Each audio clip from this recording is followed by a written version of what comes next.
Hi, everyone. Thanks so much for being here. We'll give it a few more seconds for folks to file in, but welcome. So happy to have you here. I'm Jess Hopp. I'm the event and community lead with Vendelux.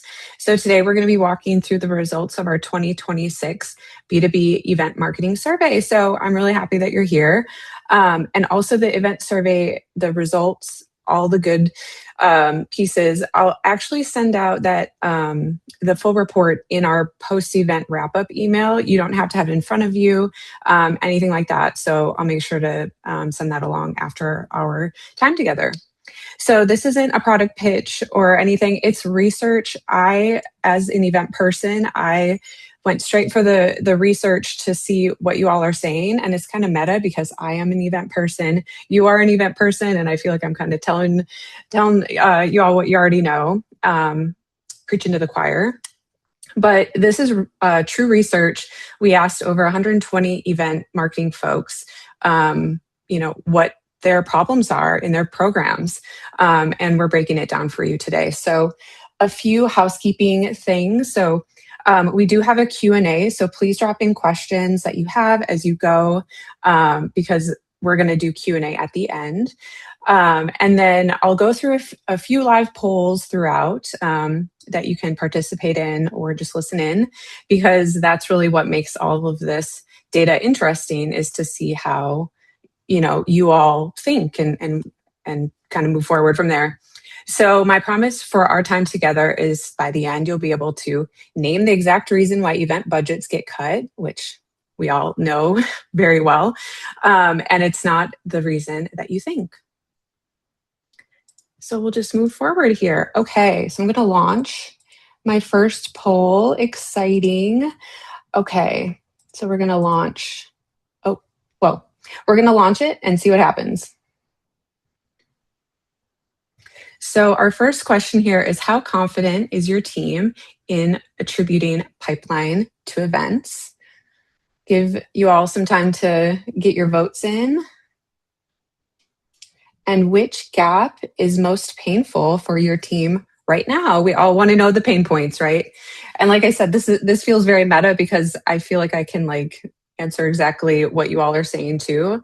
And once we get into the nitty gritty, it's going to be fun to talk through.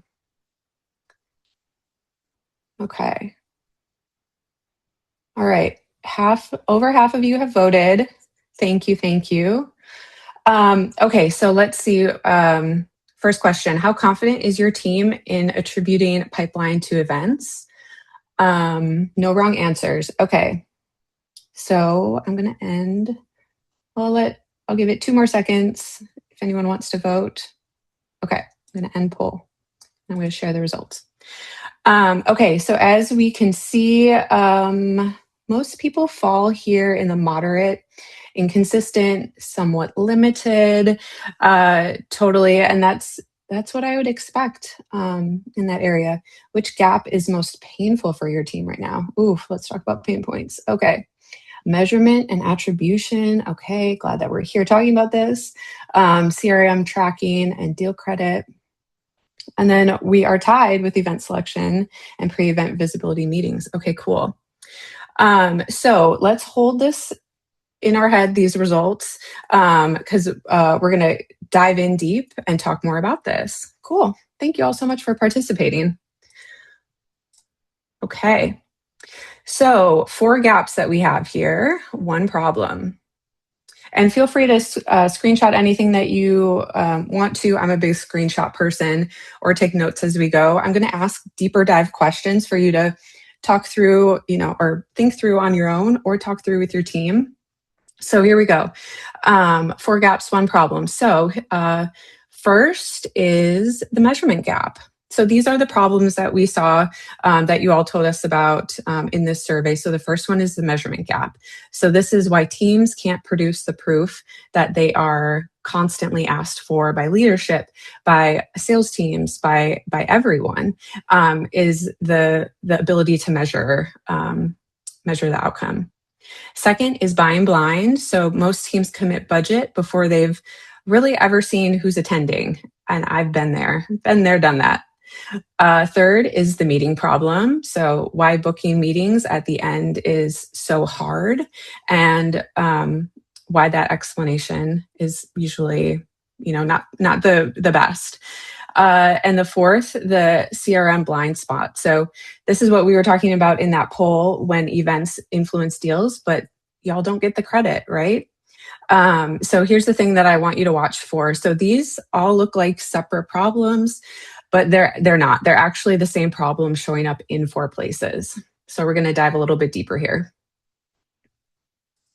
So the first is the measurement gap. Gap number one, why teams can't produce the proof that they are asked for. So here's the catch 22. So this is my favorite finding. I put this out on LinkedIn and you all just told me how you can relate to this.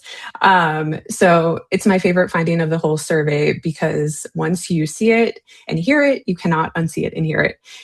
So these are the two data points. So the first is 90% of teams say attributed pipeline is the number one proof type that they need to secure event investment. And leadership wants to see pipeline tied to events. Right? That makes sense. And the second is the number one barrier to measuring event ROI is the inability to attribute the pipeline. So the single thing that leadership usually asks, sometimes demands, is the exact thing that teams are not able to produce in the best way yet. I've been to so many conferences this year. I'm sure you have too. And this is like the top thing that most execs are talking about on panels, that they can't attribute the pipeline properly in their CRM. And so how are they doing that? So it's not a coincidence. This is a catch-22.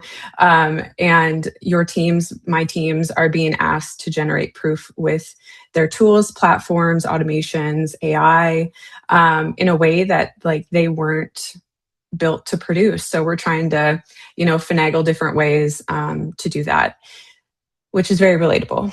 I'm not calling anyone out or naming anything. And if you feel this, you have not failed.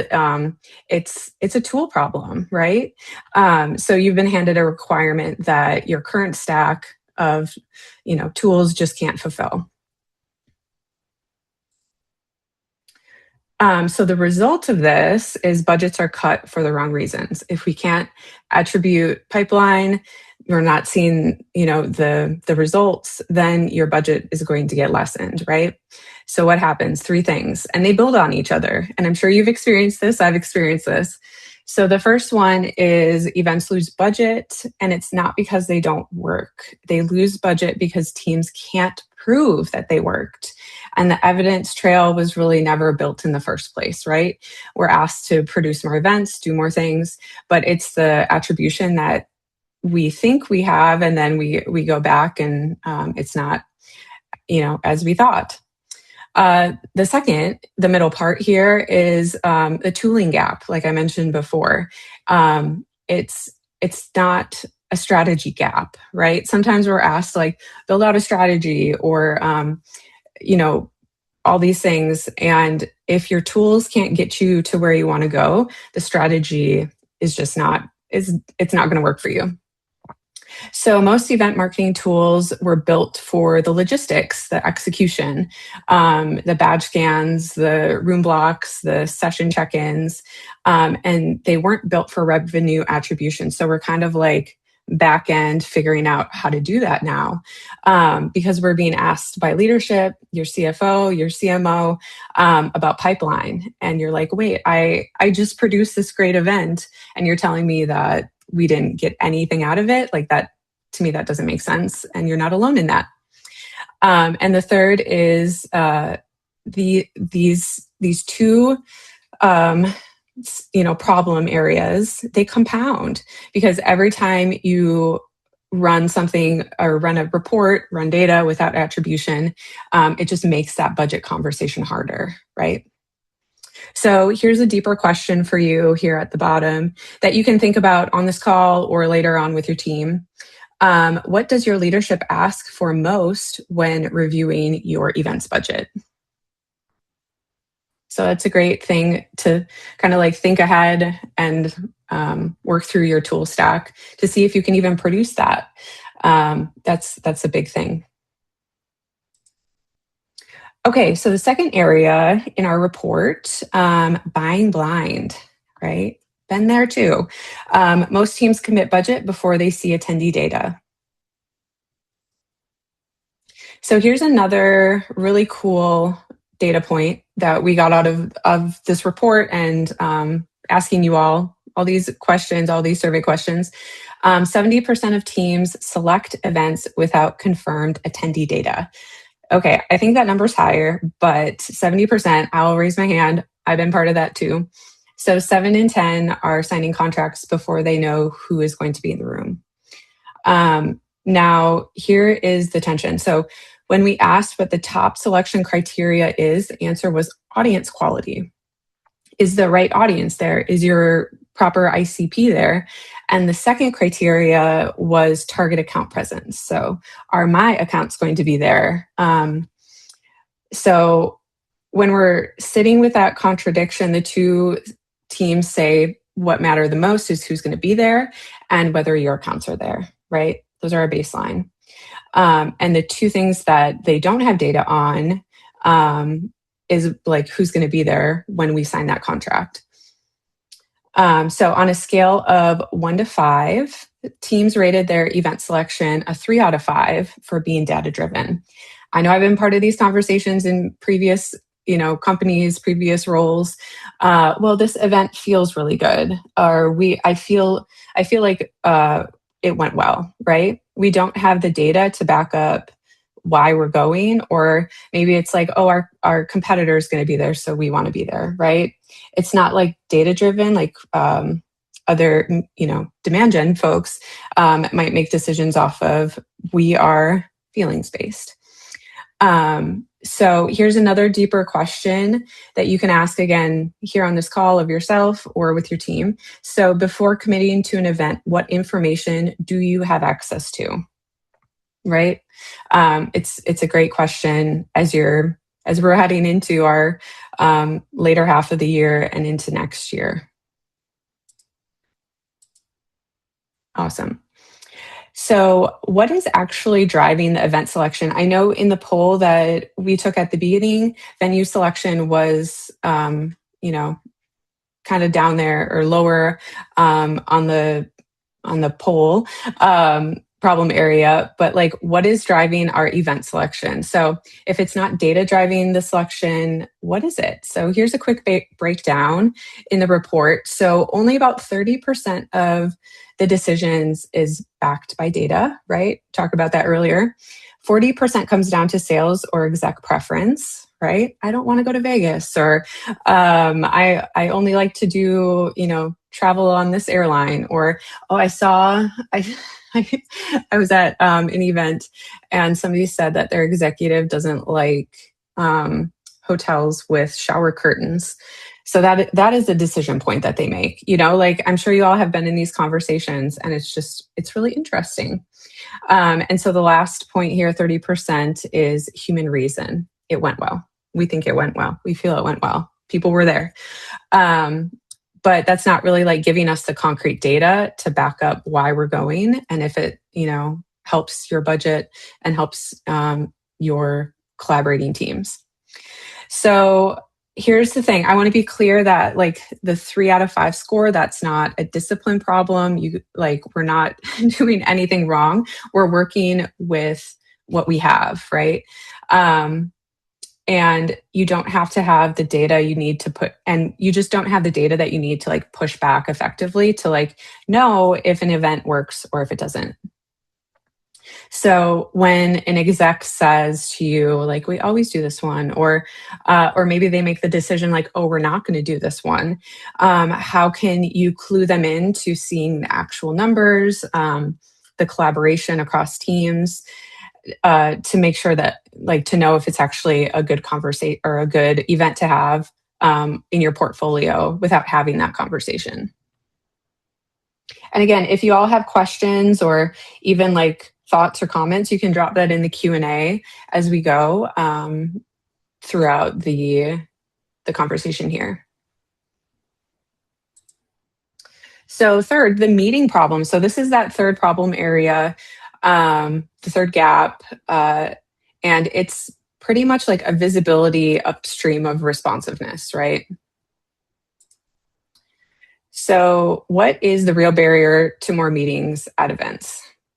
So if you're asking any event team why they don't book more meetings, you'll probably hear a lot of answers. I know that I do. And the survey sorted out what actually matters. So this might be like a good pain point for you to use when you're talking to your leadership on like why we don't book more meetings at the event. So the root cause, again, we talked about this earlier, 70% told us that not knowing who's attending is a huge barrier to booking more meetings. If you can't reach out to people, if you don't know who's going to be there, how can you fix that problem? How can you book more meetings? So when there's a symptom that everyone complains about, like the 44% cite the low prospect responsiveness, like no one responds to us, all of that. We send the outreach and no one replies, right? Like, oh, we did the campaign and we didn't hear from anyone, or oh, we did the campaign and we heard from 10 people, and are they our true ICP? So here's my take. So the data backs up what we're talking about here, and the responsiveness isn't the real problem. It's more of that downstream effect. So prospects don't respond because the outreach is generic, right? Been there, cold outreach, and the outreach is generic because you don't know who's going to be there early enough to personalize it. So that's a catch-22 right there. So in fixing the visibility problem upstream, responsiveness will follow on its own. So you don't have to fix a low reply rate by sending more bad emails. You'll actually fix it by knowing who to write to, and having something real to say to them, instead of just a block of text. So here's another question for you all. So a deep dive question: how far out do you typically start pre-event outreach?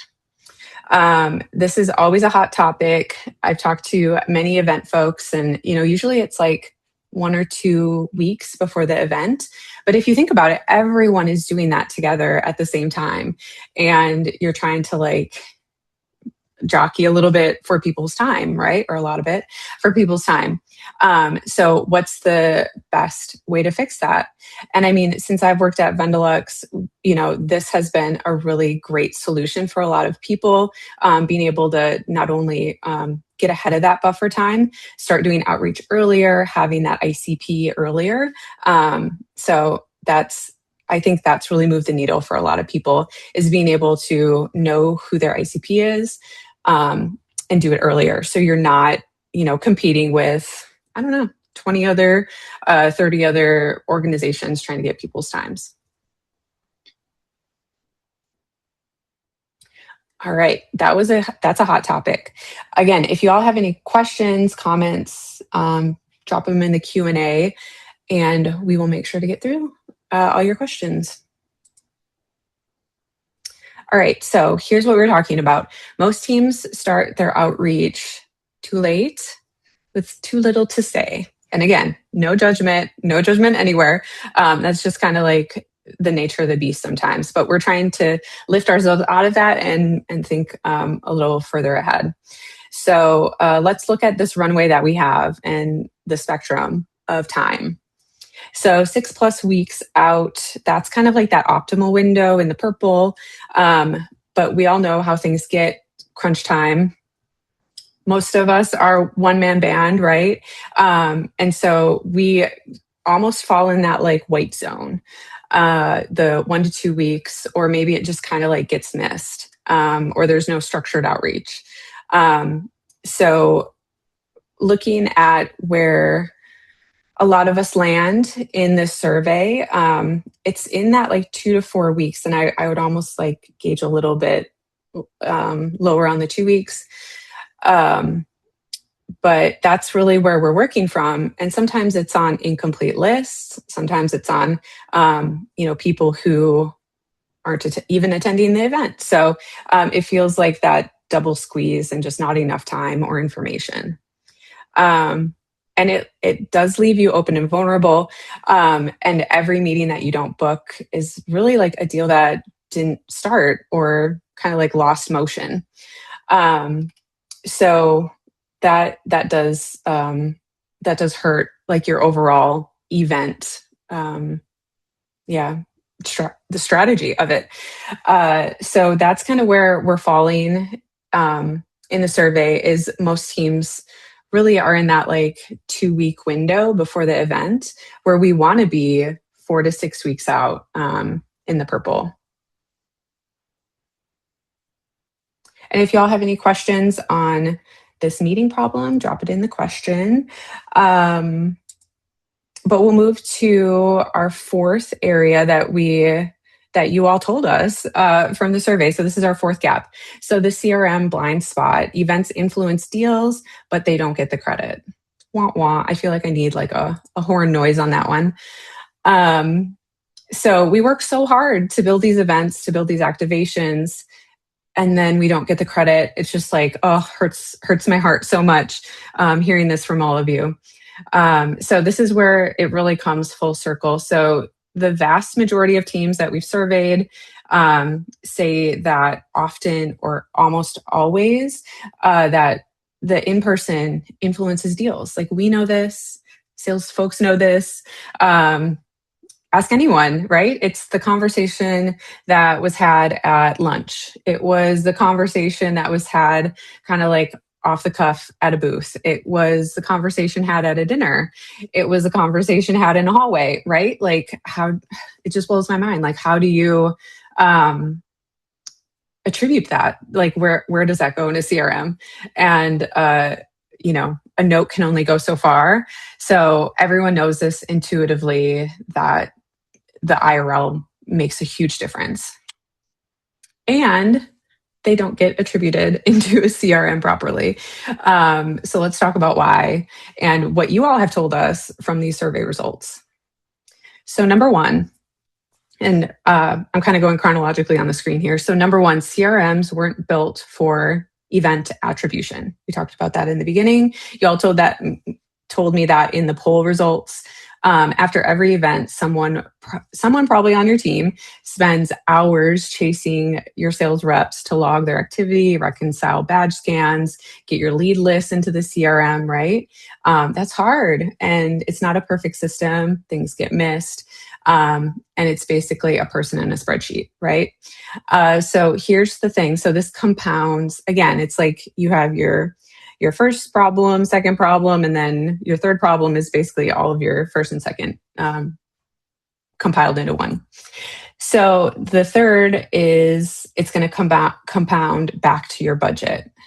So if event influence deals don't show up in attributed to events, to the dinner, to the booth, anything, then the budget season comes, you see the data, and it can't hold what you know to be true, right? The influence happened, but the record of it is not there, which is so frustrating. So a deeper dive question that I have here for you all, again, you can think about it here on this call. You can take it with your team and maybe start a Slack conversation around it. How do you currently track which deals were influenced by events? It's so important to ask this question. I know we can get into like the busy logistics mode of it, but I really truly feel like building backwards and starting with the end in mind is so important in what we do. So just having that mindset of like asking the question, and maybe it's a time for like a bit of a revamp on how you all do your lead scoring or your CRM capture. It's not a bad thing to ask these questions. So this is a good one to ask. How do you currently track which deals were influenced by your events? So here we are connecting all the dots. So we have these 4 problems that you all told us. We're going to take a step back because we want to really see it on that high level. So we have our first symptom. I feel like a doctor. We have our first symptom. So we have no attendee data at selection. When we're choosing the events that we go to, we don't know who's going to be there. We are kind of like blindly guessing. The second, we can't identify who to reach, right? The third symptom is having fewer meetings booked, and then that leads us to less pipeline and attribution. Oh, my heart is hurting. So watching this chain of events is buying blind. You don't know who's there. Because you don't know who's there, you can't book the right meetings. Fewer meetings means less pipeline, and no attribution. The pipeline, like it doesn't work. There's cracks in it. So how can we make this next iteration, this next budget better? So again, these aren't, I mean, they are separate problems, but when we were able to see it like really holistically in these survey results, it's just like a light bulb went off, and it's like, oh, well, if this doesn't work, and this doesn't work, and this doesn't work, then this is not going to work, right? And it's all solvable. It's all solvable. So before we wrap up here, and I love this conversation because it really sets the tone and the foundation of the next webinars that we're going to hold for you all. So I really want to know, and we did this earlier, so I do have this data, but just be thinking, what is like really painful for your team right now? And maybe for you, if you're a team of one, the measurement attribution, the event selection, the pre-event visibility, or the CRM tracking. I mean, I know that we all hold them pretty similar, but I know that some of you have, it's higher than others. So yeah, I'm just like so excited to get into the questions that we have here. And again, if you have questions and we're going, please drop them in. Or if you just want to be like, yeah, Jess, this is totally, what happened to me, let me know. Okay, so I do have a question. I'm going to read it in real time. I think a big piece of it is that pipeline is not instantaneous. It takes time to nurture a deal. So do you go back a year or so? Do you go back? Sorry, you guys. So do you go a year back when you have more info? Yes, I think that's totally fair to track your pipeline because to your point, it's not instantaneous. Most enterprise deals take 8, 9, 10 months to move forward. People leave jobs, people get laid off, leadership changes over, it's such a tough buying cycle sometimes that it's really important to keep that track going of like who's in the pipeline and who can you nurture and who can you invite to dinners and who's in the area of your event, right? Like location wise, because that can be like a huge game changer to be able to be in a city, have your clients there. Maybe you have like a golden list of clients and you want to invite them to something, you can get creative with it and keep nurturing them in person because that's my fave. Okay. Quick question. Okay, we have another question. Was this survey based on a global sample or did it focus on particular markets or regions? Ooh, great question. I believe it was just like a global sample of event professionals. I can find out more for you. But yeah, it was, I believe, earlier in the year. So it's very relevant. So we are talking real life situations, real life questions. We're not pulling something from 2024, right? Because the world's different. We're different. Our industry is evolving so quickly. So yes, it was like a larger sample of event folks across different markets, across different regions. I love that question. Also, I wanted to share my last slide here. So I put my contact information here towards the corner, the bottom corner. Please email me if you have any suggestions about next webinar topic that you want us to do. if one of these four areas, these problem areas, is a webinar topic you want us to do, please let me know. If you want to talk more about events, I'm always here to like be your sounding board. But please follow up with me, and I will definitely follow up with you all with the recording link and also the actual survey so you can see the results and share with your team, because it is so worth your time to go through, or even put it through Claude and be like, what were the top points of this survey? So thank you all so much. Really appreciate your time. And we'll see you on the next webinar.